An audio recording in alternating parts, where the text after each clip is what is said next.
ની હવાર થઈ ગઈ ને હવારમાં નીકળી ગયા આપણે ખેતરે જવા માટે। પછી ફાઇનલી આવી ગયા ખેતરે અને ખેતરમાં જ આંટે મારીને શીશ માર ભાઈ ઉપારા કામ કરને કે માર ખાઈને મરી જાય।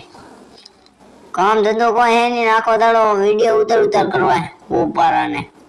ઉપારા કામ કરને કે મરી જાય। ઉપારા કઈને પરમિશન લઈને વિડિયો બનાવે, વિડિયો બંધ કરીને ઉપારા સફળ કરો લાસુ ભાંગી નાખી તારું।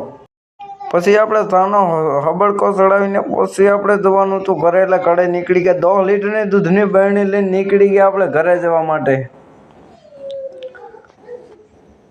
પછી ફાઇનલી આવી ગયા ઘરે અને પછી જવાનું હતું વાળે ગાયો દોવા માટે। પછી આવી ગયા ગાયો દોવા માટે અને પછી તો આપણે ગાયો બાંધી નાખી। જેસી અમારા બાપા ઉપારા આખો દાડો કામ ધંધો કોઈ કરવો નહીં ને ફરવા નહીં લાવી। ઉપારા કામ ધંધો કરીને તો પૈસા ફાટી જાય, જ્યાં સુધી કામ ધંધો નીકળે ત્યાં સુધી ફરવાની નહીં દેવામાં આવે। બ્લોગ સારો લાગ્યો હોય તો લાઈક ફોલો કરવાનું ભૂલતા નહીં। Like follow